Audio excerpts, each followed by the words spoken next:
ವಂದನೆಗಳಾಗಲಿ. ಸೇರಿ ಬಂದಂತಹ ಹ್ಮ್. ಆತ್ಮೀಯರೆಲ್ಲರಿಗೂ ಯೇಸು ಕ್ರಿಸ್ತರವರ ಪರಿಶುದ್ಧವಾದ ನಾಮದಲ್ಲಿ ಹೃದಯಪೂರ್ವಕವಾದಂತಹ ವಂದನೆಗಳನ್ನು ಸಲ್ಲಿಸುತ್ತಾ, ಈ ಮುಂಜಾನೆ ವೇಳೆಯಲ್ಲಿ ಈ ರೀತಿಯಾಗಿ ಸೇರಿ ಬರಲು ಕೃಪೆ ಮಾಡಿಕೊಟ್ಟಂತಹ ದೇವಾದಿ ದೇವರಿಗೆ ಕೃತಜ್ಞತೆಗಳನ್ನು ಸಲ್ಲಿಸುತ್ತಾ, ಚಿಕ್ಕ ಪ್ರಾರ್ಥನೆ ಮಾಡಿಕೊಂಡು ವಾಕ್ಯ ಸಂದೇಶವನ್ನು ನಾವು ಪ್ರಾರಂಭ ಮಾಡಿಕೊಳ್ಳೋಣ. ಕಣ್ಣುಗಳನ್ನು ಮುಚ್ಚಿ ತಲೆಗಳನ್ನು ಬಾಗಿಸುವುದಾದರೆ ಪ್ರಾರ್ಥನೆ. ನಮ್ಮನ್ನು ಬಹಳವಾಗಿ ಪ್ರೀತಿ ಮಾಡಿದ ನಮ್ಮ ತಂದೆಯಾದ ದೇವರೇ, ನಿಮ್ಮ ಪರಿಶುದ್ಧವಾದ ನಾಮಕ್ಕಾಗಿ ನಿಮಗೆ ವಂದನೆಗಳನ್ನು ಸಲ್ಲಿಸುತ್ತೇನೆ ಸ್ವಾಮಿ. ಈ ಮುಂಜಾನೆ ವೇಳೆಯಲ್ಲಿ ನಿಮ್ಮ ಪಾದದ ಸಮ್ಮುಖಕ್ಕೆ ನಮ್ಮೆಲ್ಲರನ್ನು ಬರಮಾಡಿ ನಿಮ್ಮ ಪ್ರೀತಿಯನ್ನು, ನಿಮ್ಮ ಉಪಕಾರಗಳನ್ನು ನಾವು ನೆನಪು ಮಾಡಿಕೊಂಡು ಕರ್ತನೆ, ನಿಮ್ಮಲ್ಲಿ ಭಯಭಕ್ತಿ ಉಳ್ಳವರಾಗಿ ಜೀವಿಸಲು ನಮಗೆ ನೀವು ಕೊಟ್ಟಂತ ಈ ಅವಕಾಶಕ್ಕಾಗಿ ನಿಮಗೆ ವಂದನೆಗಳು. ಮುಖ್ಯವಾಗಿ ಈ ದಿನದಲ್ಲಿ ಸೇರಿ ಬಂದಂತ ಎಲ್ಲ ನಿನ್ನ ಮಕ್ಕಳನ್ನು ನಮ್ಮ ಕರಗಳಿಗೆ ಸಮರ್ಪಿಸಿಕೊಳ್ಳುತ್ತೇನೆ. ಕೇಳಲ್ಪಡುವ ಮಾತುಗಳು ನಮ್ಮ ಹೃದಯದಲ್ಲಿ ಮಾಡಿಕೊಂಡು ಪ್ರತಿಯೊಂದು ಮಾತು ನಿಮ್ಮ ಮಾತಾಗಿರುವಂತೆ ನಮಗೆ ಸಹಾಯ ಮಾಡಿ ಕರ್ತನೆ. ಸತ್ಯವೇದದಲ್ಲಿ ನೀವು ಬರೆಸಿಟ್ಟಂತಹ ವಿಷಯಗಳು, ಸಂಗತಿಗಳು, ಆ ಸಂಗತಿಗಳ ಮೂಲಕವಾಗಿ ನಾವು ಬಲ ಹೊಂದಬೇಕೆಂಬುದಾಗಿ ನಿಮ್ಮ ಆಲೋಚನೆ ಏನಾದ್ರೂ ಇದೆಯೋ, ಆ ಆಲೋಚನೆಗಳಿಗೆ ನಾವೆಲ್ಲರೂ ತಕ್ಕಂತೆ ಜೀವಿಸುವ ಹಾಗೆ ನಮಗೆ ಸಹಾಯ ಮಾಡಿ. ಮಾತನಾಡುವವನು ನಾನಾಗಿರದೆ ನಿಮ್ಮ ಆತ್ಮನ ಸಹಾಯದಿಂದ ಮಾತನಾಡಲು ಶಕ್ತಿಯನ್ನು, ಬಲವನ್ನು ಕೊಟ್ಟು ನಡೆಸಬೇಕೆಂಬುದಾಗಿ ಬೇಡಿಕೊಳ್ಳುತ್ತಾ, ಯೇಸು ಕ್ರಿಸ್ತರವರ ಪರಿಶುದ್ಧವಾದಂತ ನಾಮದಲ್ಲಿ ಪ್ರಾರ್ಥಿಸಿ ಬೇಡಿ ಹೊಂದಿದ್ದೇನೆ ತಂದೆಯಾದ ದೇವರೇ, ಆಮೆನ್. ಮತ್ತೊಂದು ಆವರ್ತಿ ಸೇರಿ ಬಂದಂತಹ ಆತ್ಮೀಯರೆಲ್ಲರಿಗೂ ಯೇಸು ಕ್ರಿಸ್ತರವರ ಪರಿಶುದ್ಧವಾದ ನಾಮದಲ್ಲಿ ಹೃದಯಪೂರ್ವಕವಾದಂತಹ ವಂದನೆಗಳನ್ನು ಸಲ್ಲಿಸುತ್ತಾ, ಈ ದಿನದಲ್ಲಿ ಪ್ರೇರೆ ಒಂದು ಒಳ್ಳೆಯ ಸಂಗತಿಯನ್ನು, ಅಂಶವನ್ನು ನಾವು ಮಾತನಾಡಿಕೊಳ್ಳೋರಾಗಿರೋಣ. ದೇವರು ನಮ್ಮನ್ನು ತನ್ನ ಸೇವೆಗಾಗಿ, ತನ್ನ ಕಾರ್ಯಗಳಿಗಾಗಿ ದೇವರು ನಮ್ಮನ್ನು ಕರೆದಿದ್ದಾರೆ. ಕರೆಯಲ್ಪಟ್ಟಂತ ನಾವು, ಆರಿಸಲ್ಪಟ್ಟಂತ ನಾವು, ದೇವರಿಗೋಸ್ಕರವಾಗಿ ಪ್ರತ್ಯೇಕಿಸಲ್ಪಟ್ಟಂತಹ ನಾವು ಅನೇಕ ಬಾರಿ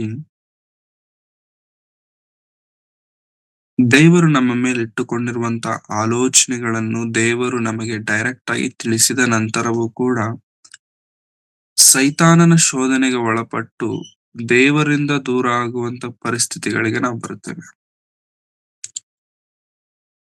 ಅಂದ್ರೆ ದೇವರು ನಮ್ಮ ಮೇಲೆ ಇಟ್ಟುಕೊಂಡಿರುವಂತ ಪ್ರಣಾಳಿಕೆ, ಆಲೋಚನೆ, ಉದ್ದೇಶ, ವಾಟ್ ಎವರ್ ನಾವು ಅದನ್ನ ಯಾವ ರೀತಿ ಕರೆದುಕೊಂಡರೂ ಕೂಡ, ಏನೇ ಆದರೂ ಕೂಡ ಆ ಉದ್ದೇಶ ಏನಿದೆ ಅದು ಬಹಳ ದೊಡ್ಡದು. ಎಷ್ಟು ದೊಡ್ಡದು ಅಂತಂದ್ರೆ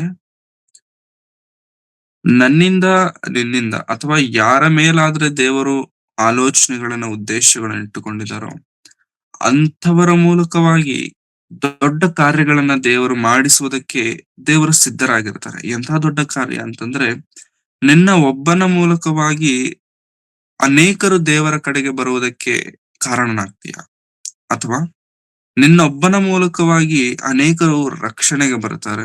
ಅಂದ್ರೆ ನಾನು ಇದೆಲ್ಲ ಮಾತನಾಡ್ತಿರುವಂತದ್ದು ಆತ್ಮಿಕವಾಗಿ.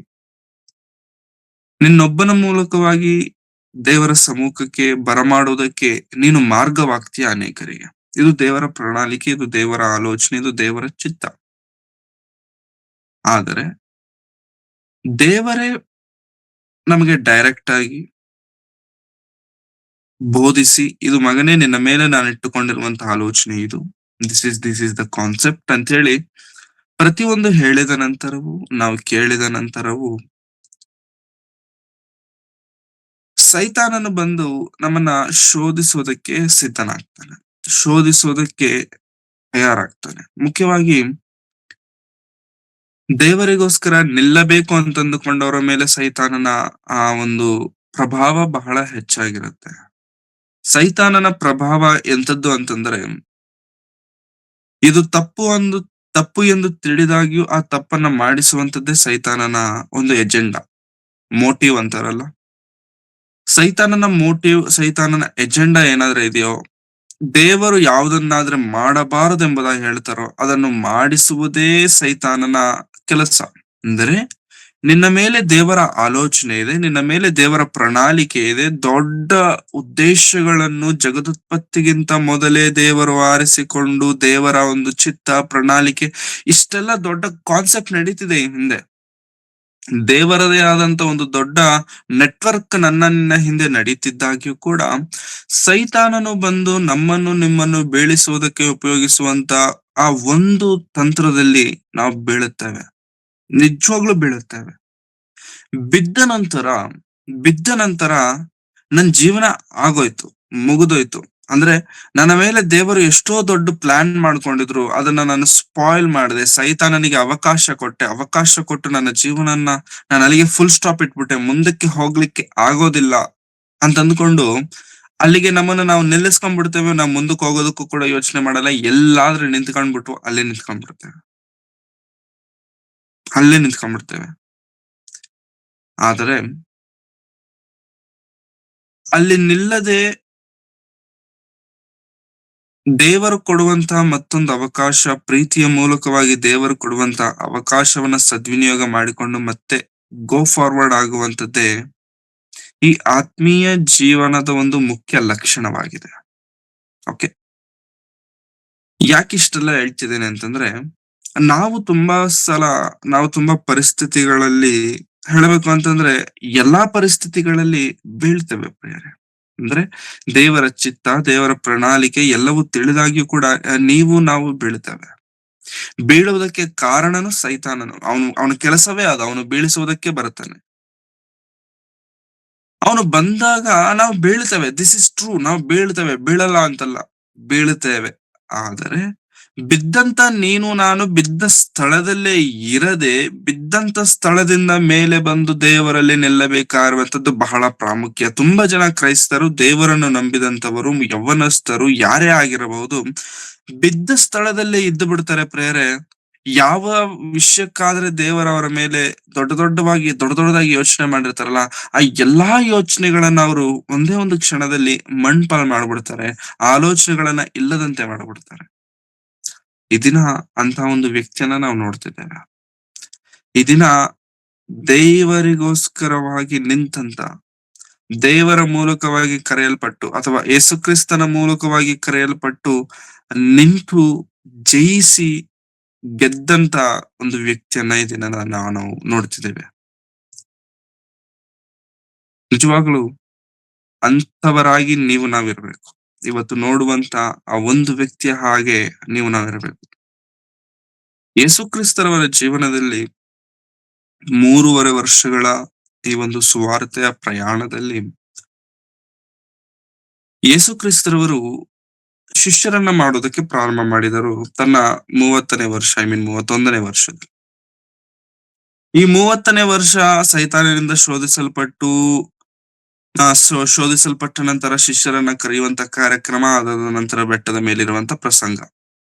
ಶೋಧಿಸಲ್ಪಟ್ಟ ನಂತರ ಶಿಷ್ಯರನ್ನ ಆರಿಸಿಕೊಳ್ಳೋದಕ್ಕೆ ಹೋದಾಗ ಆ ಆರಿಸುವಿಕೆಯಲ್ಲಿ ಯೇಸುಕ್ರಿಸ್ತರವರು 12 ಮಂದಿ ಶಿಷ್ಯರನ್ನ ಆರಿಸಿಕೊಳ್ತಾರೆ. 12 ಮಂದಿ ಶಿಷ್ಯರು. ಈ 12 ಮಂದಿ ಶಿಷ್ಯರಲ್ಲಿ 12 ಮಂದಿಯನ್ನು ಕುರಿತು ನಾವು ಮಾತನಾಡುತ್ತಿಲ್ಲ, ಒಬ್ಬರನ್ನು ಕುರಿತು ನಾವು ನೋಡ್ತಿದ್ದೇವೆ. ಮತ್ತಾಯನು ಬರೆದ ಸುವಾರ್ತೆ 4ನೇ ಅಧ್ಯಾಯ. ಮತ್ತಾಯನು ಬರೆದ ಸುವಾರ್ತೆ 4ನೇ ಅಧ್ಯಾಯ 18ನೇ ವಚನದಿಂದ 20ನೇ ವಚನದವರೆಗೆ ಓದೋಣ. ಈಗಿರುವಲ್ಲಿ ಯೇಸು ಗಲಿಲಾಯ ಸಮುದ್ರದ ಬಳಿಯಲ್ಲಿ ತಿರುಗಾಡುತ್ತಿರುವಾಗ ಅಣ್ಣ ತಮ್ಮಂದಿರಿಬ್ಬರು ಬಲೆ ಬೀಸುವುದನ್ನು ಕಂಡನು. ಅವರು ಪೇತ್ರನೆನಿಸಿಕೊಳ್ಳುವ ಸೀಮೋನ ಮತ್ತು ಅವನ ತಮ್ಮನಾದ ಅಂದ್ರೆಯ.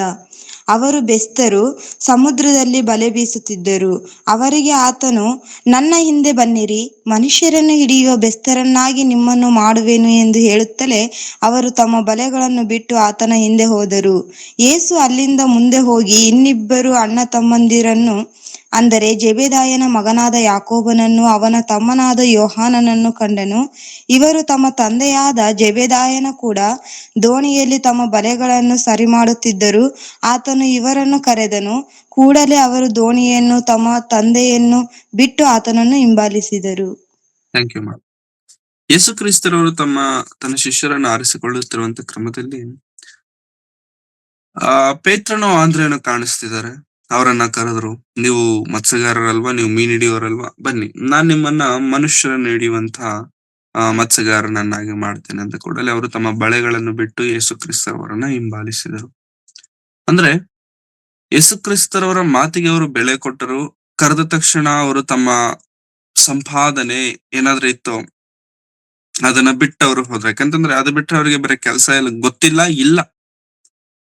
ಆ ರೀತಿಯಲ್ಲಿ ಇರಬೇಕಾದ್ರೆ ಅದರಲ್ಲಿ ಕರೆಯಲ್ಪಟ್ಟಂತಹ ಮೊದಲನೇದಾಗಿ ಅಂತಂದ್ರೆ ನಾವು ಓದಿಕೊಂಡಿರುವಂತಹ ವಚನದಲ್ಲಿ ಕರೆಯಲ್ಪಟ್ಟಂತರಲ್ಲಿ ಮೊದಲನೆಯ ಗುಂಪು ಆಂದ್ರೆಯ, ಪೇತ್ರ.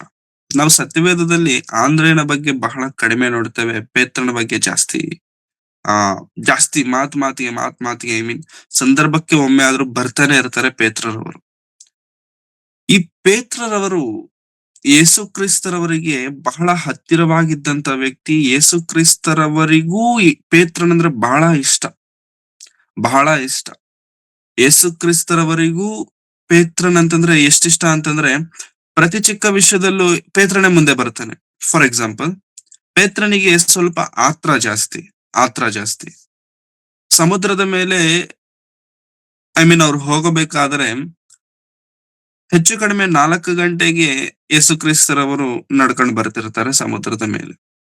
ಈ ರೀತಿ ನಡ್ಕೊಂಡು ಬರ್ಬೇಕಾದ್ರೆ ಎಲ್ಲರೂ ದೆವ್ವ ಅಂತ ಹೆದರ್ಕೊಳ್ಳಿರ್ಬೇಕು. ಇಲ್ಲ, ಹೆದರಬೇಡಿ, ನಾನು ನಿಮ್ಮ ಗುರು ಯೇಸು ಸ್ವಾಮಿ ನಾನು ಅಂತ ಹೇಳಿದ ತಕ್ಷಣ ಎಲ್ಲರೂ ಕನ್ಫ್ಯೂಸ್ ಆಗಿ ಏನ್ ಇವ್ರು ಹೀಗೆಲ್ಲ ನಡ್ಕೊಂಡ್ ಬರ್ತಿದಾರೆ ಅಂತ ಎಲ್ಲರೂ ಕನ್ಫ್ಯೂಸ್ ಆಗ್ತಿರ್ಬೇಕಾದ್ರೆ ಪೇತ್ರನು ಮಾತ್ರ, ಸ್ವಾಮಿ, ನಾನ್ ನಿನ್ನ ಬಳಿಗೆ ಬರೋದಕ್ಕೆ ನನಗೆ ಪರ್ಮಿಷನ್ ಕೊಡ್ತೀಯಾ ಅಂದ ತಕ್ಷಣ ಪರ್ಮಿಷನ್ ಕೊಟ್ರು. ಪೇತ್ರನು ಯೇಸು ಸ್ವಾಮಿ ನಡೆದಂತಹ ರೀತಿಯಲ್ಲಿ ಹೇಗಾದರೆ ನೀರಿನ ಮೇಲೆ ನಡೆದರೋ ಯೇಸು ಕ್ರಿಸ್ತನು ಹಾಗೆ ನಡೆಯುವುದಕ್ಕೆ ಅವಕಾಶವನ್ನು ಪಡೆದು ನಡೆದಂತಹ ಶಿಷ್ಯನು ಪೇತ್ರನು. ಮಿಕ್ಕಿರುವಂತಹ 11 ಮಂದಿ ಮುಂದೆ ಬರಲಿಲ್ಲ. ಮಿಕ್ಕಿರುವಂತಹ 11 ಮಂದಿ ಮುಂದೆ ಬಂದು ಆ ಧೈರ್ಯ ಮಾಡ್ಲಿಕ್ಕಾಗಿಲ್ಲ. ಪೇತ್ರನು ಆ ಧೈರ್ಯ ಮಾಡ್ದ. ಪೇತ್ರನು ಧೈರ್ಯ ಮಾಡ್ದ. ಪೇತ್ರನು ಬಂದ. ಪೇತ್ರನು ನಡೆದ. ಬಿಕಾಸ್ ಪೇತ್ರನು ಒಳಗೊಂದಿಟ್ಕೊಂಡು ಹೊರಗೊಂದು ಮಾತನಾಡುವಂತ ವ್ಯಕ್ತಿ ಅಲ್ಲ. ಪೇತ್ರನು ಯಥಾರ್ಥವಂತನು. ಪೇತ್ರನು ಮುಚ್ಚುಮರೆ ಇಲ್ಲದೆ ಮಾತನಾಡುವಂತ ವ್ಯಕ್ತಿ. He is very straight and forward. ಈ ರೀತಿಯಾಗಿರುವಂತ ಪೇತ್ರನು ಈ ರೀತಿಯಾಗಿ ದೇವರ ಮೂಲಕವಾಗಿ ಕರೆಯಲ್ಪಟ್ಟು, ದೇವರ ಮೂಲಕವಾಗಿ ಆರಿಸಲ್ಪಟ್ಟು, ದೇವರ ಮೂಲಕವಾಗಿ ಪ್ರತ್ಯೇಕಿಸಲ್ಪಟ್ಟು 12 ಮಂದಿಯಲ್ಲಿ ಗಣ್ಯನಾಗಿ ಅಥವಾ ಮುಖ್ಯಸ್ಥನಾಗಿ ನಿಂತಂತ ವ್ಯಕ್ತಿಯೇ ಪೇತ್ರ. ಈ ಪೇತ್ರನನ್ನು ಯೇಸು ಕ್ರಿಸ್ತನವರು ಹೇಳ್ತಾರೆ, ಪೇತ್ರನೇ, ನಿಮ್ಮೆಲ್ಲರಿಗೂ ಮೇಲೆ ನನಗೆ ಬಹಳ ಇಷ್ಟ ಇದೆ. ಆದರೆ ನಿನ್ನ ಮೇಲೆ ಇನ್ನೊಮ್ಮೆ ಸೀಮೋನ ಪೇತ್ರನೇ, ನಿನ್ನ ಹೆಸರಿನ ಮೇಲೆ ಪೇತ್ರನೆನಿಸಿಕೊಳ್ಳುವುದಿಲ್ಲ. ಐ ವಿಲ್ ಕಾಲ್ ಯು ಕೇಫಾ. ನಾನು ನಿನ್ನ ಕೇಫಾ ಅಂತ ಕರಿತೀನಿ. ಕೇಫಾ ಅಂತಂದ್ರೆ ಏನ್ ಸ್ವಾಮಿ? ಬಂಡೆ. ಯಾಕೆ ನನ್ನನ್ನ ಬಂಡೆ ಅಂತ ಕರಿತಿದೀಯ ಅಂತಂದ್ರೆ, ನನ್ನ ಸಭೆಯನ್ನು ನಾನು ನಿನ್ನ ಮೇಲೆ ಕಟ್ತೇನೆ. ಬಿಕಾಸ್ ನೀನು ನಂಬಿಗಸ್ತನು, ನೀನು ಯೋಗ್ಯನು, ಅರ್ಹನು. ನಿನ್ನ ನಿನ್ನ ನಿನ್ನ ಲೆವೆಲೇ ಬೇರೆ. ನಾನ್ ನಿನ್ನ ಆ ಲೆವೆಲ್ಗೆ ನಾನು ಇಡ್ತೇನೆ ಅಂತಂತ ಯೇಸು ಕ್ರಿಸ್ತರವರು ಪೇತ್ರವರಿಗೆ ಪ್ರಾಮಿಸ್ ಮಾಡ್ತಾರೆ, ವಾಗ್ದಾನ ಮಾಡ್ತಾರೆ. ಇದು ನನ್ನ ಇಚ್ಛೆ, ಇದು ನನ್ನ ಚಿತ್ತ ಎಂಬುದಾಗಿ ಪೇತ್ರರಿಗೆ ಯೇಸು ಕ್ರಿಸ್ತರು ತಿಳಿಸ್ತಾರೆ. ತಿಳಿಸಿದ ನಂತರ ಹೌದಾ, ನನ್ನ ಮೇಲೆ ಯೇಸು ಕ್ರಿಸ್ತರು ಇಷ್ಟು ದೊಡ್ಡ ಪ್ರಣಾಳಿಕೆ ಇಟ್ಕೊಂಡಿದ್ದಾರೆ, ಇಷ್ಟು ದೊಡ್ಡ ಉದ್ದೇಶವನ್ನು ಇಟ್ಕೊಂಡಿದ್ದಾರೆ, ನಾನು ಅದಕ್ಕೆ ತಕ್ಕಂತೆ ಜೀವಿಸಬೇಕು, ಅದಕ್ಕೆ ತಕ್ಕ ಹಾಗೆ ಬದುಕಬೇಕೆಂಬಂತ ಆಲೋಚನೆ ಪೇತ್ರನಲ್ಲಿ ಇದ್ದಾಗ್ಯೂ there will be one particular point where we feel very weak. ಒಂದಾನೊಂದು ಸಂದರ್ಭದಲ್ಲಿ ನಾವು ಬಲಹೀನರಾಗುವಂತ ಪರಿಸ್ಥಿತಿ ಬರುತ್ತೆ. ಒಂದಲ್ಲ ಒಂದು ಸಂದರ್ಭದಲ್ಲಿ ನಾವು ನಮ್ಮ ಬಲವನ್ನ ಕಳ್ಕೊಳ್ಳುವಂತ ಪರಿಸ್ಥಿತಿ ಬರುತ್ತೆ. ನಮ್ಮ ಬಲಹೀನತೆಗೆ ಗುರಿಯಾಗಿ ಕೆಲವೊಮ್ಮೆ ತಪ್ಪೆಂದು ಗೊತ್ತಿದ್ದರೂ ಕೂಡ ಆ ತಪ್ಪಿಗೆ ಒಳಗಾಗುವಂತ ಸ್ಥಿತಿಗತಿಗಳಲ್ಲಿ ನಾವು ಬೀಳ್ತೇವೆ. ಕ್ರೈಸ್ತತ್ವ ಅಥವಾ ಈ ಒಂದು ಕ್ರಿಸ್ತಿಯ ಜೀವನದ ಪ್ರಯಾಣ ಹೇಗೆ ಗೊತ್ತಾ ಪ್ರಿಯರೇ? ಬೀಳುವಂತದ್ದು ತಪ್ಪಲ್ಲ. ಮತ್ತೆ ಹೇಳ್ತಿದ್ದೇನೆ, ಬೀಳುವಂತದ್ದು ತಪ್ಪಲ್ಲ, ಬಿದ್ದು ಅಲ್ಲೇ ಇರುವಂತದ್ದು ತಪ್ಪು. ಬಿದ್ದು ಅಲ್ಲೇ ಬದುಕುವಂತದ್ದು ತಪ್ಪು. ಬಿದ್ದು ಯಾವಾಗ್ಲೂ ಕೂಡ ಅಲ್ಲಿ ಜೀವಿಸದೆ we have to restore our self. ನಮ್ಮನ್ನ ನಾವು ರೂಪಾಂತರ ಪಡಿಸಿಕೊಂಡು ಅಲ್ಲಿಂದ ನಮ್ಮನ್ನ ನಾವು ಬದಲಾಯಿಸಿಕೊಂಡು ಮತ್ತೆ ಎದ್ದು ಮುಂದಕ್ಕೆ ಸಾಗುವಂತದ್ದೇ ಈ ಕ್ರಿಸ್ತಿಯ ಜೀವನದ ಪ್ರಯಾಣ. ಬಟ್ ಬೀಳಲ್ವಾ ಬ್ರದರ್, ಬೀಳಲ್ವಾ ನಾವು ಕ್ರಿಸ್ತನ ಬಳಿಗೆ ಬಂದ ನಂತರ? ಖಂಡಿತ ಬೀಳ್ತೇವೆ. That is for sure. ನಾವು ಬೀಳುತ್ತೇವೆ. ಬಿದ್ದ ನಂತರ ಬದಲಾಗಿ ಕ್ರಿಸ್ತನಿಗೋಸ್ಕರ ಮತ್ತೆ ನೂತನವಾಗಿ ಬದುಕಿದಂತವನೇ ನಿಜವಾದಂತ ಕ್ರೈಸ್ತನು. ಪೇತ್ರನಿಗೂ ಕೂಡ ಆ ಬಲಹೀನತೆಯ ಪರಿಸ್ಥಿತಿ ಬಂತು ಪ್ರಿಯರೇ. ಬಿಕಾಸ್ ಆತನು ಕೂಡ ಮನುಷ್ಯನೇ. ಆತನು ಕೂಡ ಮನುಷ್ಯನೇ ಆಗಿರೋದ್ರಿಂದ ಆತನ ಜೀವನದಲ್ಲಿ ಬಂದಂತಹ ಪರಿಸ್ಥಿತಿಯನ್ನ ಆತನು ಫೇಸ್ ಮಾಡ್ಬೇಕಾಯ್ತು. ಆ ಬಲಹೀನತೆಯನ್ನ ಆತನು ಫೇಸ್ ಮಾಡ್ಬೇಕಾಗಿತ್ತು. ಫೇಸ್ ಮಾಡದ ಪೇತ್ರನು. ಫೇಸ್ ಮಾಡದ. ಫೇಸ್ ಮಾಡೋದಕ್ಕಿಂತ ಮೊದಲು ಯೇಸು ಕ್ರಿಸ್ತರು ಹೇಳ್ತಾರೆ ಪೇತ್ರನಿಗೆ, ಪೇತ್ರನೇ, ನೀನ್ ತುಂಬಾ ಒಳ್ಳೆಯವನು. I love you actually I love you. ಆದರೆ ಸೈತಾನನು ನಿಮ್ಮನ್ನ ಕೇಳ್ತಿದ್ದಾನೆ. ಸೈತಾನ ನಿಮ್ಮನ್ನ ಮೋಸ ಮಾಡ್ಬೇಕಂತ ಅಂದ್ಕೊಳ್ತಿದ್ದಾನೆ. ಸೊ ನನ್ನನ್ನ ನೀನು ಅರಿಯೇ, ನನಗೆ ಯೇಸು ಸ್ವಾಮಿ ಗೊತ್ತಿಲ್ಲ ಎಂಬುದಾಗಿ ನೀನು 3 ಬಾರಿ ಹೇಳೋವರೆಗೂ ಕೊಳಿಕ್ ಹೋಗಲ್ಲ. ಈ ಮಾತು ಯೇಸು ಕ್ರಿಸ್ತರವ್ರು ಹೇಳ್ತಾರೆ ಪೇತ್ರನಿಗೆ. ಆಗ ಪೇತ್ರನ್ ಕೊಡುವಂತ ರಿಪ್ಲೈ ಏನೋ ಗೊತ್ತಾ? ನನ್ನ ಪ್ರಾಣ ಹೋದ್ರೂ ಕೂಡ ಆ ಮಾತು ನಾನು ಹೇಳಲ್ಲ. ನನ್ನ ಉಸಿರು ನಿಂತೋಗ್ಲಿ ಸ್ವಾಮಿ, ನಾನು ಆ ಮಾತು ಹೇಳಲ್ಲ. ಲೂಕನು ಬರೆದಂತ ಸುವಾರ್ತೆ 22ನೇ ಅಧ್ಯಾಯ. ಲೂಕನು ಬರೆದ ಸುವಾರ್ತೆ 22ನೇ ಅಧ್ಯಾಯದಲ್ಲಿ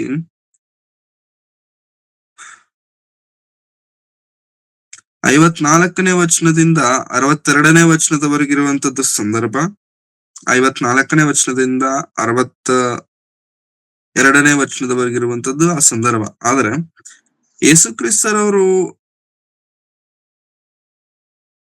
ನಾನು ನಿನ್ನನ್ನು ಅರಿಯೆ ಎಂಬುದಾಗಿ ಹೇಳುತ್ತಿ ಅಂತ ಹೇಳಿದಂತ ಸಮಯದಲ್ಲಿ ಪೇತ್ರನ ಹೇಳ್ತಾನೆ, ನೋ, ನಾನು ಹೇಳಲ್ಲ ಅಂತ ಹೇಳಿದಾಗ, ಇಲ್ಲ ನೀನ್ ಹೇಳ್ತೀಯಾ, ಅದುವರೆಗೂ ಕೋಳಿಕ್ ಹೋಗಲ್ಲ ಅಂದಾಗ 61ನೇ ವಚನವನ್ನ ನೋಡಿ. 61ನೇ ವಚನವನ್ನ ಓದೋಣ. ಸ್ವಾಮಿಯು ಹಿಂತಿರುಗಿಕೊಂಡು ಪೇತ್ರನನ್ನು ದೃಷ್ಟಿಸಿ ನೋಡಿದನು. ಆಗ ಪೇತ್ರನು, ಈ ಹೊತ್ತು ಕೋಳಿ ಕೂಗುವುದಕ್ಕಿಂತ ಮುಂಚೆ 3 ಸಾರಿ ನನ್ನ ವಿಷಯದಲ್ಲಿ ಅವನನ್ನು ಅರಿಯೆ ಎಂಬುದಾಗಿ ಹೇಳುವಿ ಎಂದು ಸ್ವಾಮಿ ನುಡಿದ ಮಾತನ್ನು ನೆನೆಸಿ ಹೊರಗೆ ಹೋಗಿ ಬಹು ವ್ಯಥೆಪಟ್ಟು ಅತ್ತನು. ಯಾವಾಗಾದ್ರೆ ಪೇತ್ರನು ನನಗೆ ಯೇಸು ಸ್ವಾಮಿ ಗೊತ್ತಿಲ್ಲ, ನಾನು ಆತನನ್ನು ಅರಿಯೆ ಎಂಬುದಾಗಿ 3 ಬಾರಿ ಬೊಂಕಿದನೋ, ಅಥವಾ 3 ಬಾರಿ ಸುಳ್ಳನ್ನ ಹೇಳಿದನೋ, 3 ಬಾರಿ ತಿಳಿದಂತ ಕ್ರಿಸ್ತನನ್ನ, ಅಷ್ಟು ವರ್ಷಗಳ ಕಾಲ ಹಿಂಬಾಲಿಸಿದಂತ ಕ್ರಿಸ್ತನನ್ನ, ಆತನ ಜೊತೆಗೆ ಅನೇಕ ಅದ್ಭುತ ಕಾರ್ಯಗಳನ್ನು ಕಣ್ಣಾರೆ ಕಂಡ ಕ್ರಿಸ್ತನನ್ನ ನಾನು ಅರಿಯೆ, ಐ ಡೋಂಟ್ ನೋ. ಅದು ಒಂದಲ್ಲ ಎರಡಲ್ಲ, 3 times, 3 ಬಾರಿ ನಾನರಿಯೆ ಎಂಬುದಾಗಿ 3 ಬಾರಿ ಹೇಳಿದ ನಂತರವೇ ಕೋಳಿ ಕೂಗಿತು. ಅದುವರೆಗೂ ಕೋಳಿ ಕೂಗಿಲ್ಲ. That is the weakest point of Peter. ಅದು ಪೇತ್ರನ ಬಲಹೀನತೆಯ ಪರಿಸ್ಥಿತಿ. ಅದು ಪೇತ್ರನು ಬೀಳುವಂತ ಸಮಯ. ಅದು ಪೇತ್ರನನ್ನ ಬಲಹೀನನನ್ನಾಗಿ ಮಾಡುವಂತ ಸಮಯ, ಪೇತ್ರನನ್ನ ಬೀಳಿಸುವಂತ ಸಮಯ, ಪೇತ್ರನನ್ನ ದೇವರಿಗೆ ದೂರ ಮಾಡುವಂತ ಸಮಯ. That is the time. And Peter faced it. ಅದನ್ನ ಪೇತ್ರನು ಫೇಸ್ ಮಾಡಿದನು. ಹೇಗೆ ಫೇಸ್ ಮಾಡಿದನು? ನಾಟ್ ಬ್ರೇವ್ಲಿ ಅಂತಂದ್ರೆ ಬಲವಂತನಾಗಿ, ಬಲಾಢ್ಯನಾಗಿ ಅದನ್ನು ಎದುರಿಸಿ, ನಾನು ಅರಿಯುವೆನು ಆತನನ್ನ, ನಾನು ಆತನನ್ನ ತಿಳಿಯುವೆನು, ನಾನು ಆತನ ಶಿಷ್ಯನೇ ಎಂಬುದಾಗಿ ಫೇಸ್ ಮಾಡಿಲ್ಲ ಆತನನ್ನ. ಆ ಸಿಚುವೇಶನ್ ಅನ್ನ ಬೊಂಕಿದನು, ಸುಳ್ಳಾಡಿದನು. ಯಾವ ಮಾತನ್ನಾದ್ರೆ ಆಡಬಾರದೋ ಆ ಮಾತನ್ನು ಆಡಿದನು. ಯಾವ ನುಡಿಯನ್ನಾದ್ರೆ ನುಡಿಯಬಾರದೋ ಆ ನುಡಿಯನ್ನು ನುಡಿದನು. ಯೇಸು ಕ್ರಿಸ್ತನು ಹೇಳಿದ ಮಾತನ್ನು ನೆರವೇರಿಸಿದನು, ಅಂದ್ರೆ ಸುಳ್ಳಾಡಿದನು. ಪ್ರಿಯರೇ, ದೇವರ ಚಿತ್ತ, ದೇವರ ಪ್ರಣಾಳಿಕೆ, ಇಷ್ಟೆಲ್ಲ ದೇವರ ವಾಕ್ಯವು ತಿಳಿದ ನಂತರವೂ ಕೂಡ ನಾವು there will be one certain point where we feel we powerless. ಅಂದ್ರೆ ಸತ್ಯವಾಕ್ಯ ತಿಳಿದ ನಂತರವೂ ಕೂಡ ನಾವು ಬೀಳ್ತೇವೆ ಪ್ರಿಯರೇ, ಬೀಳ್ತೇವೆ. ಐ ಆಮ್ ನಾಟ್ ಟೆಲಿಂಗ್ ಬೀಳುವಂತ ಅವಕಾಶಗಳು, ಐ ಆಮ್ ಟೆಲಿಂಗ್ ಬೀಳುತ್ತೇವೆ. ಯೇಸು ಕ್ರಿಸ್ತನನ್ನ ಕಣ್ಣು ಮುಂದೆ ಇಟ್ಟು ಕಣ್ಣಾರೆ ನೋಡಿದಂತ ಆ ಮಹಾ ವ್ಯಕ್ತಿಯಾಗಿರುವಂತ ಪೇತ್ರನು, 3.5 ವರ್ಷಗಳ ಕಾಲ ಯೇಸು ಸ್ವಾಮಿನ ಹಿಂಬಾಲಿಸಿದಂತ ಪೇತ್ರನು ಬಿದ್ದು ಹೋದನು.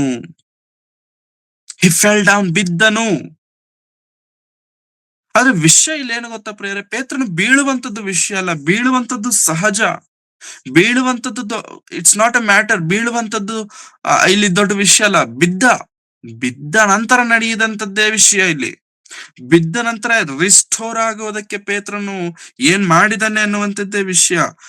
61ನೇ ವಚನದಲ್ಲಿ ಸ್ವಾಮಿಯು ಹಿಂತಿರುಗಿಕೊಂಡು ಪೇತ್ರನನ್ನು ದೃಷ್ಟಿಸಿ ನೋಡಿದನು. ಆಗ ಪೇತ್ರನು, ಈ ಹೊತ್ತು ಕೋಳಿ ಕೂಗುವುದಕ್ಕಿಂತ ಮುಂಚೆ 3 ಸಾರಿ ನನ್ನ ವಿಷಯವಾಗಿ ಅವನನ್ನು ಅರಿಯನೆಂಬುದಾಗಿ ಹೇಳುವಿ ಎಂದು ಸ್ವಾಮಿ ನುಡಿದ ಮಾತನ್ನು ನೆನೆಸಿ ಹೊರಗೆ ಹೋಗಿ ಅತ್ತನು ವ್ಯತೆ ಪಡ್ತಿದ್ದನಂತೆ, ಅಳುತ್ತಿದ್ದಾನೆ.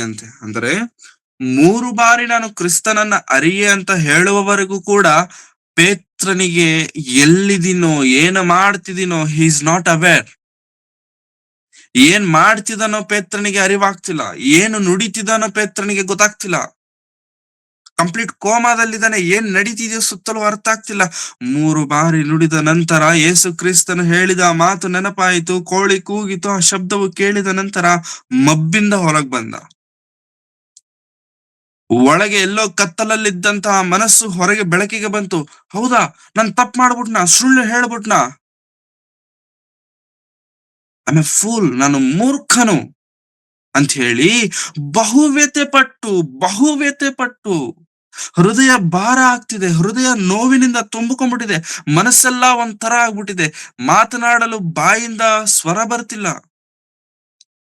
ಬಹುವ್ಯತೆ ಪಟ್ಟು ಅಯ್ಯೋ, ಇಷ್ಟು ವರ್ಷ ನನ್ನ ಜೊತೆಗಿದ್ದಂತ ಕ್ರಿಸ್ತನನ್ನ ನಾನು ಯಾವ ಸ್ವಾಮಿಯನ್ನಾದ್ರೆ ಹಿಂಬಾಲಿಸಿ ನನ್ನ ಕುಟುಂಬವನ್ನ ಬಿಟ್ಟು ಬಂದೆನೋ, ನನ್ನ ಕೆಲಸವನ್ನ ಬಿಟ್ಟು ಬಂದೆನೋ, ಎಲ್ಲವನ್ನು ಬಿಟ್ಟು ಕ್ರಿಸ್ತನನ್ನ ಆತನನ್ನ ಅರಿಯೇನು ಅಂತ ಹೇಳಿದ್ನ. What a fool I am. ಎಷ್ಟು ಮೂರ್ಖನು ನಾನೆಂಬುದಾಗಿ ಬಹುವ್ಯತೆ ಪಟ್ಟು ಅತ್ತನು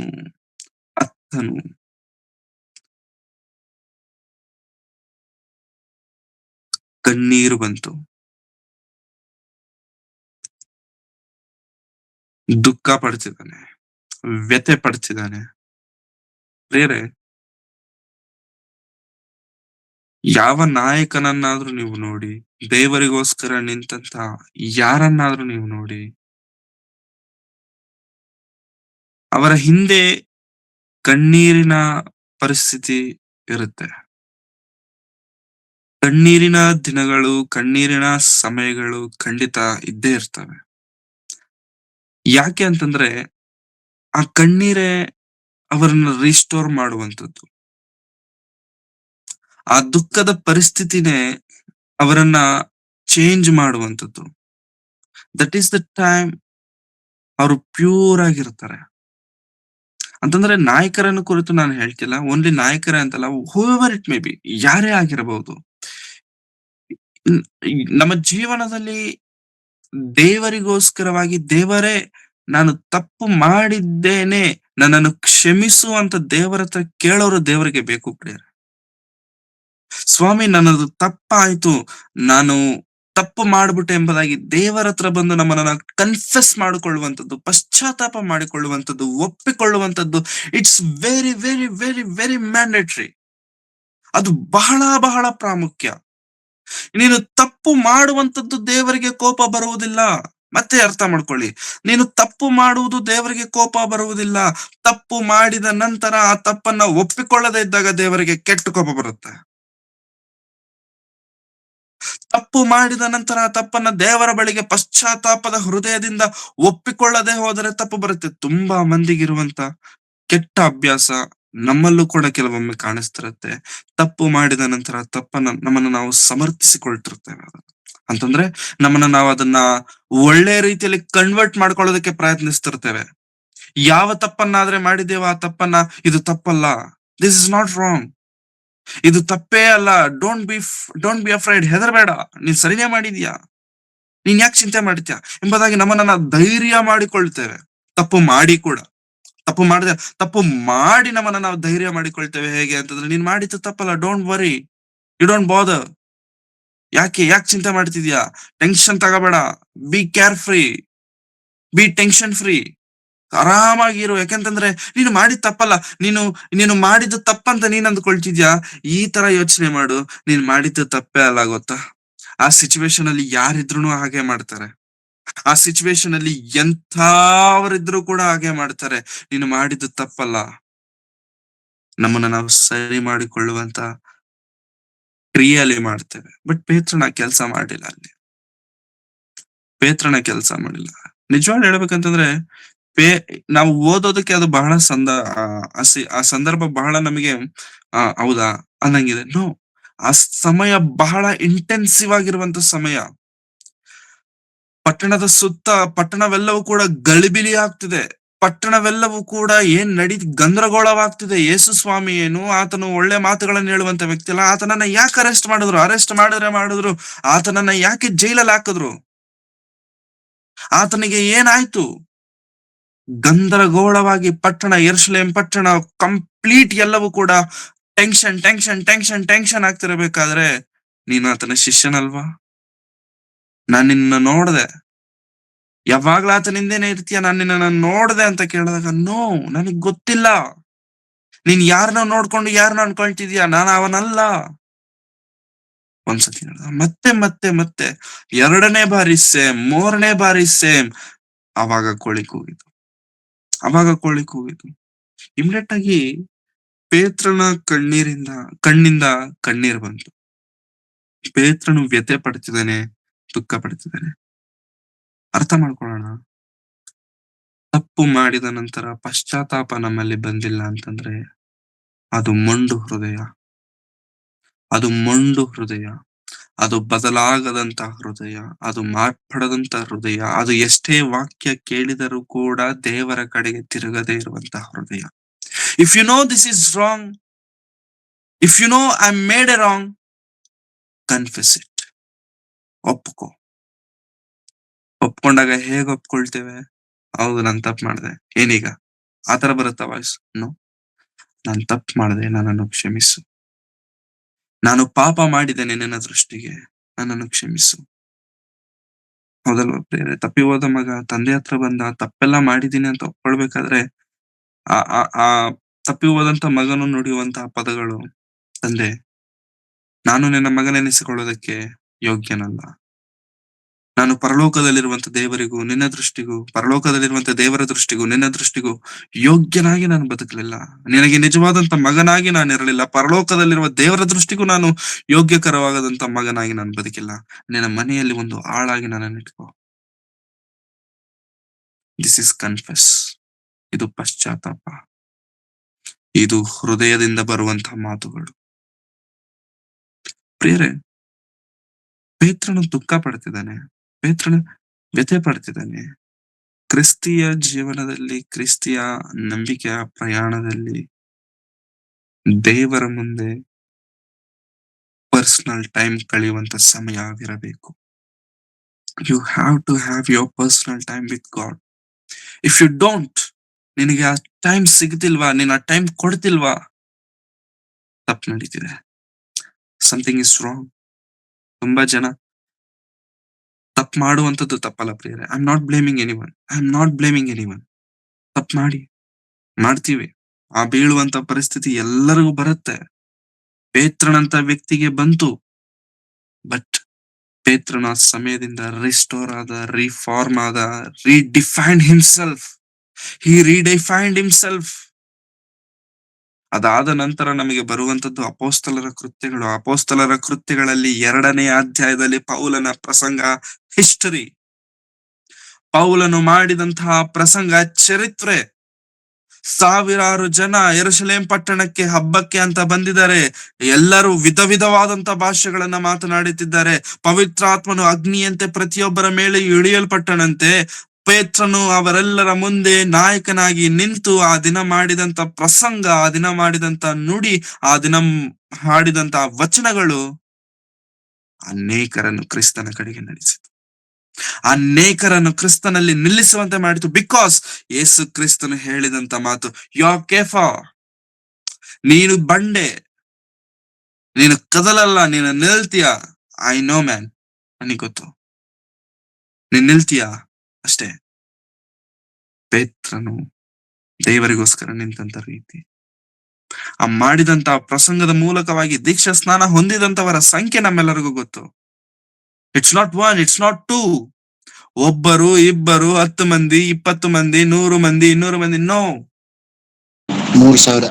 ಆ ದಿನ ದೀಕ್ಷಾ ಸ್ನಾನ ತೆಗೆದುಕೊಂಡವರ ಸಂಖ್ಯೆ 3,000.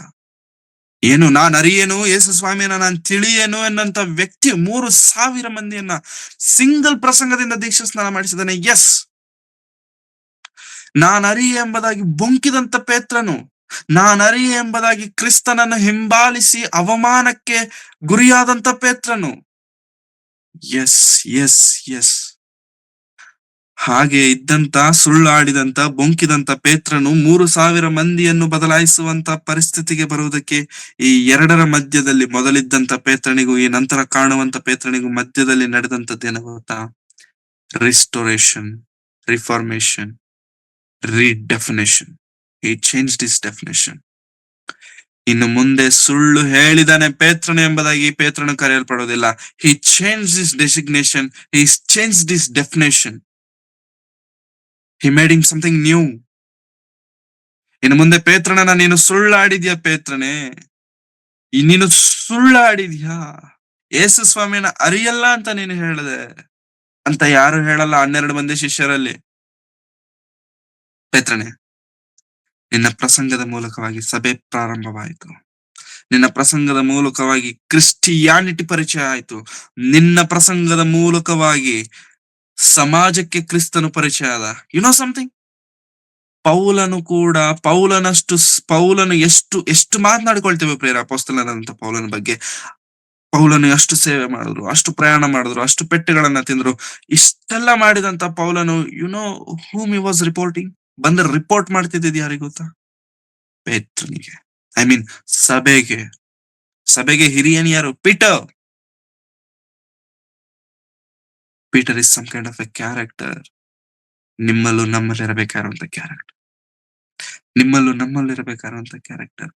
ಬಿದ್ದ ಸ್ಥಳದಿಂದ ನೀನು ನಾನು ಎದ್ದರೆ ಬಲವಾಗಿ, ದೃಢವಾಗಿರಬೇಕು. ಬೀಳ್ತೀವಿ. ಈ ಚಿಕ್ಕವರು ಬೀಳ್ತೇವೆ, ದೊಡ್ಡವರು ಬೀಳ್ತೇವೆ, ಪ್ರತಿಯೊಬ್ಬರು ಬೀಳ್ತೇವೆ. ಸೈತಾನನಿಗೆ ಚಿಕ್ಕ ದೊಡ್ಡ ವ್ಯತ್ಯಾಸವಿಲ್ಲ, ಬೀಳ್ತೇವೆ. ಆದ್ರೆ ಸೈತಾನನಿಗೆ ಗೊತ್ತಿಲ್ಲದೆ ಇರುವಂತ ವಿಷಯನ ಗೊತ್ತಾ? ಇವನು ಬಿದ್ದರೆ ಇನ್ನೂ ಬಲವಂತನಾಗ್ತಾನೆ. ಇವನು ಬಿದ್ದಷ್ಟು ಬಲವಂತನಾಗ್ತಾನೆ, ಅದು ಸೈತಾನನಿಗೆ ಗೊತ್ತಿಲ್ಲ. ಸೈತಾನ ಅಂದುಕೊಂಡ ಯೇಸು ಸ್ವಾಮಿನ ಸಾಯಿಸಿಬಿಟ್ರೆ ಮುಗಿದೋಯ್ತು ಚರಿತ್ರೆ, ಮುಗಿದೋಯ್ತು ಕತೆ ಅಂತ ಅಂದುಕೊಂಡ. ಅವನಿಗೆ ಗೊತ್ತಿಲ್ದಿರುವಂತ ವಿಷಯನ ಗೊತ್ತಾ? ಯೇಸು ಕ್ರಿಸ್ತನು ಸತ್ತ ನಂತರವೇ ಪ್ರಾರಂಭವಾಯಿತು ಪ್ರಪಂಚನೆ. ಯೇಸು ಕ್ರಿಸ್ತನು ಪ್ರಾಣ ಕಳಕೊಂಡ ನಂತರವೇ ಸೃಷ್ಟಿ ಆಯಿತು ಒಂದು ದೊಡ್ಡ ಚರಿತ್ರೆ ಇತಿಹಾಸದಲ್ಲಿ. ಆ ಕ್ರಿಸ್ತನನ್ನು ಹಿಂಬಾಲಿಸಿರುವಂತ ಪೇತ್ರನನ್ನ, ಯಾವ ಬಂಡೆ ಅಂತ ನೀನು ಹೇಳಿದೆಯಲ್ಲ ಸ್ವಾಮಿ, ಆ ಬಂಡೆನೆ ನಾನು ಬೀಳಿಸ್ಬಿಡ್ತೇನೆ, ನೋಡೋಣ ಹೆಂಗೆ ಅಂತ. ಆ ಬಂಡೆ ನೀನು ಬೀಳಿಸಿದೆ. ಆ ಬಂಡೆ ಇವತ್ತು 3,000 ಮಂದಿಯನ್ನ ಕ್ರಿಸ್ತನ ಬಳಿಗೆ ತರುವಂತೆ ಮಾಡಿತು. ಆ ಕ್ರಿಸ್ತನನ್ನ ಹಿಂಬಾಲಿಸುವಂತ ನಮ್ಮ ವಿಷಯದಲ್ಲೂ ಕೂಡ ಸೈತಾನನ ಆಲೋಚನೆ ಇದೆ, ಇವನ್ನ ಬೀಳಿಸಿದ್ರೆ ಮುಗಿದೋಯ್ತು ಅಂತ. But you know something? ಕ್ರೈಸ್ತನು ಬಿದ್ದ ಸ್ಥಳದಲ್ಲೇ ಇರುವಂತವನಲ್ಲ. ಕ್ರಿಸ್ತನನ್ನ ಅಂಗೀಕರಿಸಿದಂತವನು, ಪ್ರಪಂಚವನ್ನು ಗೆದ್ದಾತನಾಗಿರುವಂತ ಕ್ರಿಸ್ತನು, ನಾನು ಜಯಶಾಲಿ ಎಂಬುದಾಗಿ ಹೇಳಿದಂತ ಕ್ರಿಸ್ತನು, ನೀವಂತೂ ಹೆದರಬೇಡಿ, ನಾನು ಲೋಕವನ್ನು ಜಯಿಸಿದ್ದೇನೆ ಎಂದು ನಮಗೆ ಭರವಸೆಯನ್ನು, ಧೈರ್ಯವನ್ನು ಕೊಟ್ಟಂತ ಕ್ರಿಸ್ತನನ್ನ ಹಿಂಬಾಲಿಸುತ್ತಿರುವಂತವರು ಬಿದ್ದ ಸ್ಥಳದಲ್ಲಿ ಇರುವುದಿಲ್ಲ. ಬೀಳುವುದಿಲ್ಲ ಅಂತ ಹೇಳ್ತಿಲ್ಲ, ಬೀಳ್ತಾರೆ, ಆದ್ರೆ ಬಿದ್ದ ಸ್ಥಳದಲ್ಲೇ ಇರುವುದಿಲ್ಲ. They'll come back. ಆ ಕಮ್ ಬ್ಯಾಕ್ ಬಹಳ ಭಯಂಕರವಾಗಿರುತ್ತೆ, ಬಹಳ ಆಶ್ಚರ್ಯಕರವಾಗಿರುತ್ತೆ, ಬಹಳ ದೊಡ್ಡದಾಗಿರುತ್ತೆ. ಹಾಗಿರಬೇಕು ನಾವು. That is the character we should learn from mister Peter. ಪೇತ್ರನಿಂದ ನಾವು ಕಲಿಯಬೇಕಾಗಿರುವಂತ ಸಂದರ್ಭ ಅದು ಪ್ರಿಯರೇ, ಗುಣಗಳವು. ಬೀಳುವಂತದ್ದು ತಪ್ಪಲ್ಲ ಪ್ರಿಯರೇ. ಬಿದ್ದ ನಂತರ ದೇವರಿಗೋಸ್ಕರ ನಿಲ್ಲದೆ ಇರುವಂತದ್ದು ತಪ್ಪು. ಬಿದ್ದ ನಂತರ ಅದೇ ಪರಿಸ್ಥಿತಿಯಲ್ಲಿ ಇದ್ದು ದೇವರಿಗೋಸ್ಕರ ನಿಲ್ಲದೆ ಇರುವಂತದ್ದು, it's a very very very big mistake. That is a very much big mistake. ತಪ್ಪು ಮಾಡಿದ ನಂತರ ಅಷ್ಟು ದೊಡ್ಡ ನಾಯಕನು, ಅಷ್ಟು ದೊಡ್ಡ ಸಭೆಗೆ ಪ್ರಾರಂಭಿಕನು, ಇವತ್ತು ನಾವು ಈ ರೀತಿ ಕುಳಿತುಕೊಂಡು ಈ ಸತ್ಯವೇದವನ್ನ ಹಿಡಿದುಕೊಂಡು ಮಾತನಾಡುತ್ತಿದ್ದೇವೆ ಅಂತಂದ್ರೆ ಅದಕ್ಕೆ ಕಾರಣಭೂತನು, ಅದಕ್ಕೆ ಮೂಲ ಪುರುಷನು, ಅದನ್ನು ಪ್ರಾರಂಭಿಸಿದಂತ ದೊಡ್ಡ ನಾಯಕನಾಗಿರುವಂತ ಪೇತ್ರನು ಅತ್ತನು ಅಳ್ತಿದ್ದಾನೆ, ತಪ್ಪು ಮಾಡಿದಾಗ ಚಿಕ್ಕವನೇ ಆಗಿರಲಿ ದೊಡ್ಡವನೇ ಆಗಿರಲಿ, you should confess and you should feel repentance. ಪಶ್ಚಾತ್ತಾಪ ಪಡಬೇಕು. ಆ ಪಶ್ಚಾತ್ತಾಪ ಹೆಂಗಿರುತ್ತೆ ಗೊತ್ತಾ? ಅದ್ರಲ್ಲಿ ಆಟಿಟ್ಯೂಡ್ ಇರಲ್ಲ. ಅರ್ಥ ಆಗ್ತಿದ್ಯಾ? ಅದರಲ್ಲಿ ಆಟಿಟ್ಯೂಡ್ ಬರಲ್ಲ. ಪಶ್ಚಾತ್ತಾಪದಲ್ಲಿ ಯಾವತ್ತೂ ಕೂಡ ಆಟಿಟ್ಯೂಡ್ ಕಾಣಿಸಲ್ಲ. ಪಶ್ಚಾತ್ತಾಪದಲ್ಲಿ ತಗ್ಗಿಸುವಿಕೆ ಇರುತ್ತೆ. ಪಶ್ಚಾತ್ತಾಪದಲ್ಲಿ ದೇವರ ಮುಂದೆ ಗೋಳಾಡುವಂತದ್ದಿರುತ್ತೆ, ಗೋಜಾಡುವಂತದ್ದಿರುತ್ತೆ. ಈ ಕ್ರಮದಲ್ಲಿ ಬರುವಂತದ್ದೇ ಕಣ್ಣೀರು. ಕಣ್ಣೀರು. ಆ ದಿನ ಪೇತ್ರನ ಕಣ್ಣೀರು ಪೇತ್ರನನ್ನು ಬದಲಾಯಿಸಿತು ಪ್ರಿಯರೇ. ಆ ದಿನ ಪೇತ್ರನ ಕಣ್ಣೀರು ಪೇತ್ರನನ್ನು ಬದಲಾಯಿಸಿತು. ಯೋಹಾನನು ಬರೆದಂತ ಸುವಾರ್ತೆ ನೋಡೋಣ. ಯೋಹಾನನ ಸುವಾರ್ತೆ ಒಮ್ಮೆ ನೋಡಿಕೊಳ್ಳೋಣ ಪ್ರಿಯರೇ. ಒಂದೊಳ್ಳೆ ಮಾತು ನೋಡಿಕೊಂಡು ನಾವು ಮುಗಿಸ್ಕೊಳ್ಳೋಣ. ಯೋಹಾನನ ಸುವಾರ್ತೆ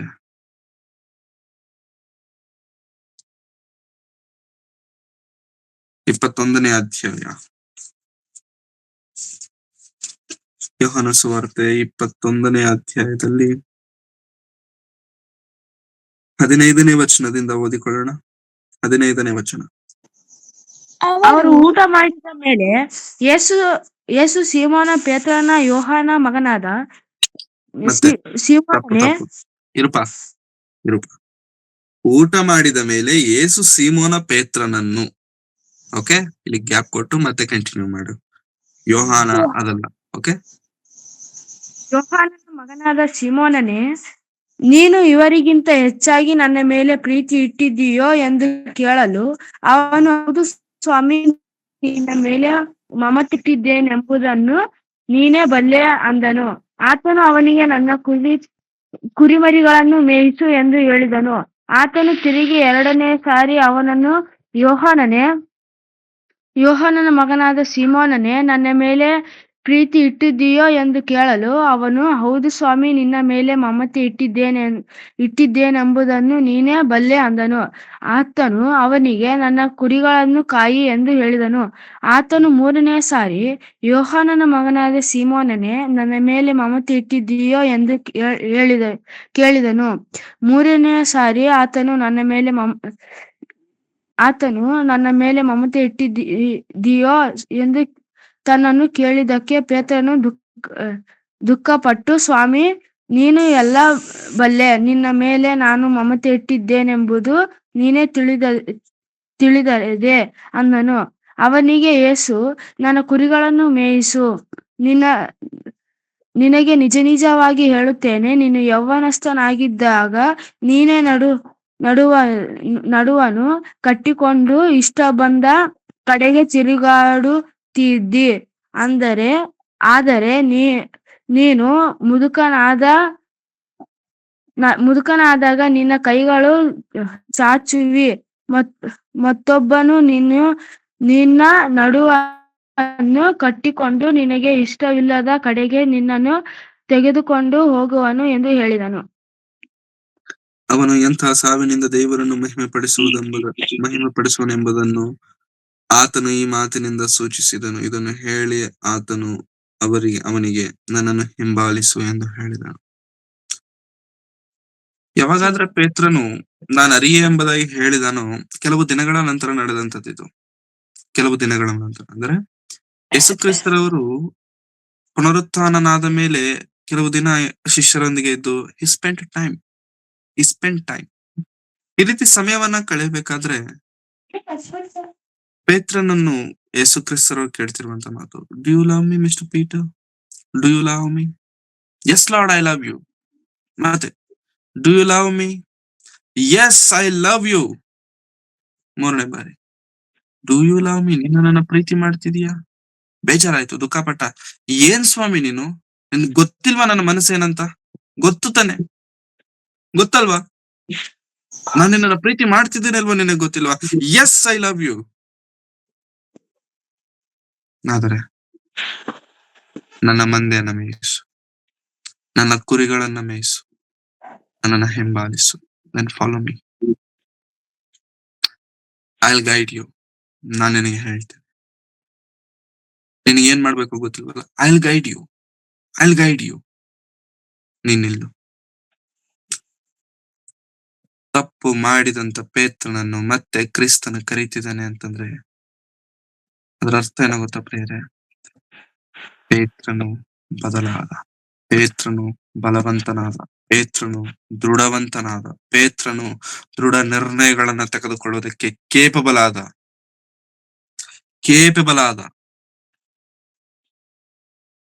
ಟುಡೇ, ಇವತ್ತು, what making you to disqualify from God? ದೇವರ ಕರುವಿಕೆಯಿಂದ ನಿಮ್ಮನ್ನು ನಮ್ಮನ್ನು ಅಯೋಗ್ಯನನ್ನಾಗಿ ಮಾಡುತ್ತಿರುವಂತದ್ದು ಏನು?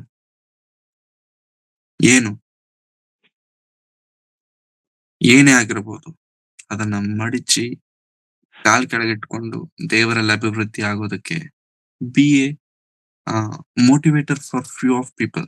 ನಿನ್ನನ್ನ ನೋಡಿ ತುಂಬಾ ಜನ ದೇವರ ಬಳಿಗೆ ಬರುವುದಕ್ಕೆ ಕಾರಣನೂ ನೀನಾಗಬೇಕು. ಬೀಳಬೇಡ, ಬಿದ್ದ ಸ್ಥಿತಿಯಲ್ಲೇ ಇರಬೇಡ, ಏಳು, ನಿಲ್ಲು, ಬಲ ಹೊಂದು. ನಿನ್ನ ಮೇಲೆ ದೇವರ ಆಲೋಚನೆ ಬಹಳ ದೊಡ್ಡದಾಗಿದೆ. ನಿನ್ನ ಮೇಲೆ ದೇವರ ಪ್ರಣಾಳಿಕೆ ಬಹಳ ದೊಡ್ಡದಾಗಿದೆ. ಆ ದೊಡ್ಡದಾದಂತ ದೇವರ ಪ್ರಣಾಳಿಕೆ ನಿನ್ನ ಮೂಲಕವಾಗಿ ನೆರವೇರಬೇಕಂದ್ರೆ ನೀನು ಬಿದ್ದ ಸ್ಥಿತಿಯಲ್ಲಿ ಇರಬಾರದು. ಏಳಬೇಕು ಪೇತ್ರನ ಹಾಗೆ, ನಿಲ್ಲಬೇಕು ಪೇತ್ರನ ಹಾಗೆ. ನೀನು ನಿಂತರೆ ನಿನ್ನ ಮೂಲಕವಾಗಿ ಅದ್ಭುತಗಳನ್ನ ಕ್ರಿಸ್ತನು ಚಿಟಿಕೆಯಲ್ಲಿ ಮಾಡಿಸ್ತಾರೆ. ಫಿಂಗರ್ ಟಿಪ್ಸ್ ಅಲ್ಲಿ ಎಲ್ಲ ದೇವರು ನಿನ್ನ ಕಣ್ಣು ಮುಂದೆ ಇಡ್ತಾರೆ. ಬಟ್ ಯು ಹ್ಯಾವ್ ಟು, ನೀನ್ ನಿಲ್ಲಬೇಕು. ನೀನು ಬಿದ್ದ ಸ್ಥಿತಿಯಲ್ಲಿ ನಾನು ಇಷ್ಟೇ, ನಾನು ಹೀಗೆ, ನನ್ನ ಜೀವನ ಮುಗೀತು, ಆಗೋಯ್ತು ಅಂತಂದ್ರೆ ನೋ. ದೇವರ ಕರುವಿಕೆ ಇನ್ನೂ ನಿನ್ನನ್ನ ಪ್ರೀತಿ ಮಾಡ್ತಿದೆ. ಕ್ರಿಸ್ತನ ಪ್ರೀತಿ ಎಂತದ್ದು ಅಂತಂದ್ರೆ, ನೀನು ತಪ್ಪು ಮಾಡಿದ ನಂತರವೂ ಕೂಡ Jesus tells, I still love you, come to me. ನಾನು ನಿನ್ನನ್ನು ಪ್ರೀತಿ ಮಾಡ್ತಿದ್ದೇನೆ, ಬಾ ನನ್ನ ಬಳಿ. ಒಂದು ವೇಳೆ ಬಿದ್ದು ಹೋದಂತ ಪರಿಸ್ಥಿತಿಯಲ್ಲಿ ಈ ಮಾತುಗಳನ್ನ ಕೇಳಿದಂತವರು ಯಾರಾದ್ರೂ ಇದ್ದಾರೆ, please come back. Please to come back. Your comeback should be a motivation for lot of people. ನೀನು ಹಿಂದೆ ಬಂದು ಮತ್ತೆ ದೇವರಿಗೋಸ್ಕರ ನಿಂತರೆ your comeback makes lot of difference, my dear friend. ನೀನು ದೇವರಿಗೋಸ್ಕರ ಬಂದು ನಿಂತರೆ you will be something. History will remember you. ಚರಿತ್ರೆ ನಿನ್ನನ್ನು ನೆನಪಿಟ್ಕೊಳ್ಳುತ್ತೆ. ಇತಿಹಾಸದಲ್ಲಿ ನೀನು ದೊಡ್ಡ ಗಣ್ಯನಾಗಿ ನಿಲ್ಲುತ್ತೀಯ. ವೈ? ಬಿಕಾಸ್ ನೀನು ಬಿದ್ದ ನಂತರ ಮತ್ತೆ ಎದ್ದು ಬಂದಂತವು ನೀನು ಬಿದ್ದು ಅಲ್ಲೇ ಇದ್ದವನು ನೀನಲ್ಲ, ಬಿದ್ದ ನಂತರ ತಿರುಗಿ ಎದ್ದು ನಿಂತವನು ನೀನಾಗಿರೋದ್ರಿಂದ you will make a history. ಅಂತವ್ರನ್ನೇನ್ ಹೇಳ್ತಾರೆ ಗೊತ್ತಾ? ಹಿಸ್ಟ್ರಿಯಲ್ಲಿ ನಿಂತವರು ಹಿಸ್ಟ್ರಿ ಮಾಡುವಂತವರನ್ನ ಎಪಾಕ್ ಮೇಕರ್ ಅಂತಾರೆ. Be epoch maker, be a creator. Please to come back. ಬನ್ನಿ. ಬರ್ತವೆ. Motivate your self. ಯಾರು ಬಂದು ನಿಮ್ಮನ್ನ ಮೋಟಿವೇಟ್ ಮಾಡಲ್ಲ. ಮತ್ತೆ ಹೇಳ್ತಿದ್ದೇನೆ, ಯಾರು ಬಂದು ನಿಮ್ಮನ್ನ ಬಲಪಡಿಸಲ್ಲ, ಯಾರು ಬಂದು ನಿಮಗೆ ಧೈರ್ಯ ಕೊಡಲ್ಲ, ಯಾರು ಬಂದು ನಿಮ್ಮನ್ನ ಕೈ ಹಿಡಿಯಲ್ಲ. This is true. ಒಂದು ವೇಳೆ ನಿಮ್ಮ ಜೀವನದಲ್ಲಿ ಅಂತವ್ರು ಯಾರಾದ್ರೂ ಬಲಪಡಿಸುವಂತವ್ರು, ಧೈರ್ಯ ಪಡಿಸು, ದಯವಿಟ್ಟು ಅವ್ರನ್ನ ಬಿಡಬೇಡಿ. ಯಾರು ಬರಲ್ಲ ಪ್ರಿಯರೇ. ಸ್ವಂತವರು ಕೂಡ ಬರಲ್ಲ, ತಂದೆ ತಾಯಿಗಳು ಕೂಡ ಬರಲ್ಲ, ಯಾರು ಬರಲ್ಲ ಬಲಪಡಿಸೋದಕ್ಕೆ. ನಿನಗೆ ನೀನೇ ಮೋಟಿವೇಟರ್ ಆಗ್ಬೇಕು, ನಿನಗೆ ನೀನೇ ಧೈರ್ಯ ಹೇಳ್ಕೊಳ್ಬೇಕು, ನಿನಗೆ ನೀನೇ ದೃಢಪಡಿಸಿಕೊಳ್ಬೇಕು, ನೀನೇ ದೇವರಲ್ಲಿ ನಿಲ್ಲಬೇಕು. No one will come and give you hand. This is true. ಇದು ಸತ್ಯ. ಸೊ ಪ್ರಿಯರೇ, ಪೇತ್ರನು ದೇವರ ದೊಡ್ಡ ಆಲೋಚನೆಗಳಿಗೆ ಯೋಗ್ಯನಾಗಿ ಬದುಕಿದಂತ ಪೇತ್ರನು ಬಿದ್ದು ಹೋದ. ಬಿದ್ದು ಸ್ಥಿತಿಯಲ್ಲಿ ಇರಲಿಲ್ಲ, ಎದ್ದು ಬಂದ. ಪ್ರಾರ್ಥನೆ ಮಾಡಿಕೊಳ್ಳೋಣ. ಕಣ್ಣುಗಳನ್ನು ಮುಚ್ಚಿ ತಲೆಗಳನ್ನು ಬಾಗಿಸಿ. ಪ್ರೀತಿ ಸ್ವರೂಪನಾದ ತಂದೆಯಾದ ದೇವರೇ, ನಿಮ್ಮ ಪರಿಶುದ್ಧವಾದ ನಾಮಕ್ಕಾಗಿ ನಿಮಗೆ ವಂದನೆಗಳನ್ನು ಸಲ್ಲಿಸ್ತೇನೆ ಸ್ವಾಮಿ. ನೀವು ನಮ್ಮನ್ನು ಕರೆದಂತಹ ಕರುವಿಕೆ ತುಂಬಾ ಅಮೂಲ್ಯವಾದದ್ದು, ಶ್ರೇಷ್ಠವಾದದ್ದು, ಅತಿ ವಿಶೇಷವಾದದ್ದು. ಅಂತ ದೊಡ್ಡ ಪ್ರಣಾಳಿಕೆಯನ್ನು ನಮ್ಮ ಮೇಲೆ ನೀವು ಇಟ್ಟದಕ್ಕಾಗಿ ನಿಮಗೆ ವಂದನೆಗಳು. ಆ ಪ್ರಣಾಳಿಕೆಯನ್ನು ಸೈತಾನನು ನಮ್ಮಿಂದ ದೂರ ಮಾಡೋದಕ್ಕಾಗಿ ಅನೇಕ ಪ್ರಯತ್ನಗಳು, ಅನೇಕ ಹೋರಾಟಗಳು ಕರ್ತನೆ ನಮ್ಮ ಮಧ್ಯದಲ್ಲಿ ಬರ್ತಿದ್ದಾವೆ. ನಾವು ಬೀಳುತ್ತಿದ್ದೇವೆ ಸ್ವಾಮಿ. ಹೌದು, ಅದು ನಮ್ದು ತಪ್ಪು. ನಾವು ಬೀಳುತ್ತಿದ್ದೇವೆ.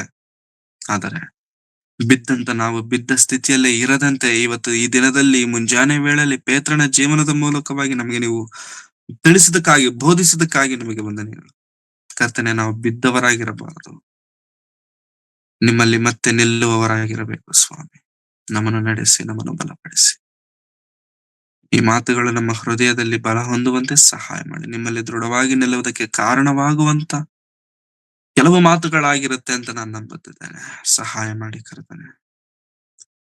ಈ ಲೋಕದ ಯಾತ್ರೆಯಲ್ಲಿ, ಭಕ್ತಿಯ ಪ್ರಯಾಣದಲ್ಲಿ ನಮ್ಮನ್ನು ನಿಲ್ಲಿಸುವುದಕ್ಕಿಂತ ಬೀಳಿಸುವವರೇ ಹೆಚ್ಚಾಗಿದ್ದಾರೆ ಸ್ವಾಮಿ.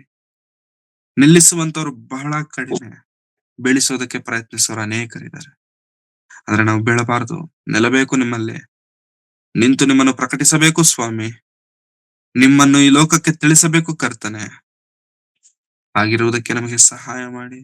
ಪೇತ್ರನ ಜೀವನದಲ್ಲಿ ನಾವು ಕಳೆದುಕೊಂಡಂತ ವಿಷಯಗಳಿಂದ ನಮ್ಮನ್ನು ನಾವು ಧೈರ್ಯಪಡಿಸಿಕೊಂಡು, ನಮ್ಮನ್ನು ನಾವು ಬಲಪಡಿಸಿಕೊಂಡು, ನಿಮ್ಮಲ್ಲಿ ಬಲವಾಗಿ ಮುಂದಕ್ಕೆ ಹೋಗುವ ಭಾಗ್ಯವನ್ನು ನಮ್ಮೆಲ್ಲರಿಗೂ ದಯಪಾಲಿಸಿ ನಡೆಸಬೇಕೆಂಬುದಾಗಿ ಬೇಡಿಕೊಳ್ಳುತ್ತಾ, ಸೇರಿ ಬಂದಿರುವಂತಹ ಎಲ್ಲ ನಿನ್ನ ಮಕ್ಕಳನ್ನು ನಿಮ್ಮ ಕರಗಳಿಗೆ ಒಪ್ಪಿಸಿಕೊಡುತ್ತಾ, ಇಂಥ ಕಾರ್ಯಕ್ರಮವನ್ನು ನಡೆಸುತ್ತಿರುವಂತಹ ರೇಖಾಂಚಿ ಅವರನ್ನು, ಅವರ ಕುಟುಂಬವನ್ನು ನಿಮ್ಮ ಹಸ್ತಗಳಿಗೆ ಸಮರ್ಪಿಸಿಕೊಳ್ಳುತ್ತಿದ್ದೇನೆ. ಅವ್ರಿಗೆ ಕೊಟ್ಟಂತ ಒಳ್ಳೆ ಆಸಕ್ತಿಗಾಗಿ, ಭಕ್ತಿಗಾಗಿ ನಿಮಗೆ ವಂದನೆಗಳು. ಅವರನ್ನು ಇನ್ನೂ ಹೆಚ್ಚಾಗಿ ಅಭಿವೃದ್ಧಿಪಡಿಸಿ, ಮುಖ್ಯವಾಗಿ ಒಳ್ಳೆ ಆರೋಗ್ಯವನ್ನ ನೀವು ಕೊಟ್ಟು ನಡೆಸಿ, ಕುಟುಂಬದಲ್ಲಿ ಶಾಂತಿ ಸಮಾಧಾನವನ್ನು ಒದಗಿಸಿಕೊಟ್ಟು, ಇಲ್ಲಿ ಸೇರಿ ಬಂದಿರುವಂತಹ ಎಲ್ಲರ ಕುಟುಂಬಗಳಲ್ಲಿ ನಿಮ್ಮ ಚಿತ್ತವನ್ನು ನೆರವೇರಿಸಿ, ಶಾಂತಿ ಸಮಾಧಾನವನ್ನು ಒದಗಿಸಿಕೊಟ್ಟು, ನಿಮ್ಮ ಚಿತ್ತವೇ ನೆರವೇರಬೇಕೆಂಬುದಾಗಿ ಬೇಡಿಕೊಳ್ಳುತ್ತಾ, ನಮ್ಮನ್ನು ನಾವು ತಗ್ಗಿಸಿಕೊಳ್ಳುತ್ತಾ, ನಿಮ್ಮೊಬ್ಬರನ್ನೇ ಹೆಚ್ಚಿಸುತ್ತಾ, ಸಮಸ್ತವಾದಂತಹ ಮಹಿಮೆ, ಘನತೆ, ಪ್ರಭಾವಗಳನ್ನು ನಿಮ್ಮೊಬ್ಬರಿಗೆ ಸಲ್ಲಿಸುತ್ತಾ, ಯೇಸು ಕ್ರಿಸ್ತರವರ ಪರಿಶುದ್ಧವಾದ ನಾಮದಲ್ಲಿ ಪ್ರಾರ್ಥಿಸಿ ಬೇಡಿ ಹೊಂದಿದ್ದೇನೆ ತಂದೆಯಾದ ದೇವರೇ, ಆಮೆನ್.